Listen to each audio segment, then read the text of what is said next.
Yeah, but the question is more, how do you get there? Do you get there by confrontation, violence? Oh, is that the question you were asking? Yeah.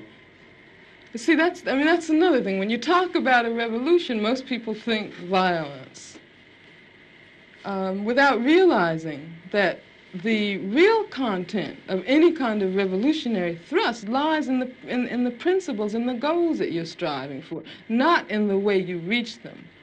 On the other hand, because of the way this society is organized, because of the violence that exists on the surface everywhere, you have to expect that there are going to be such explosions. You have to expect things like that as reactions.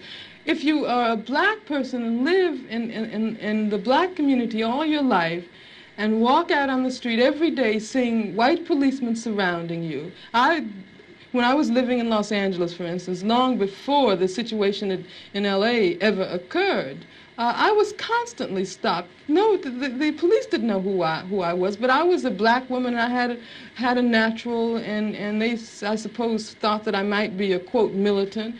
And when you live under a situation like that constantly, and then you ask me, you know, whether I approve of violence. I mean, that just doesn't make any sense at all. Whether I approve of guns. I grew up in Birmingham, Alabama. Some very, very good friends of mine were killed by bombs that were planted by racists. I remember from the time I was very small, I remember the sounds of bombs exploding across the street, our house shaking. I remember my father having to have guns at his disposal at all times because of the fact that at any moment we might expect to be attacked. The man who was at that time in complete control of the city government, his name was Bull Connor, would often get on the radio and make statements like, niggers have moved into a white neighborhood, we better expect some bloodshed tonight. And sure enough, there would be bloodshed. After the 4 young girls who lived, one of them lived next door to me. I was very good friends with the sister of another one. My sister was very good friends with all 3 of them. My mother taught one of them in her class. My mother, in fact, when the bombing occurred, one of the mothers of one of the young girls called my mother and said, can you take me down to the church to pick up Carol?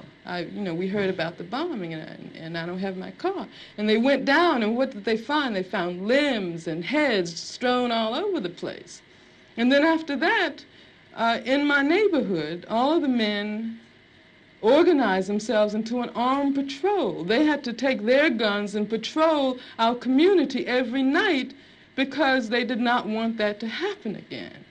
I mean, that's why when someone asks me about violence, I just find it incredible. Because what it means is that the person who's asking that question has absolutely no idea what black people have gone through, what black people have experienced in this country since the time the first black person was kidnapped from the shores of Africa.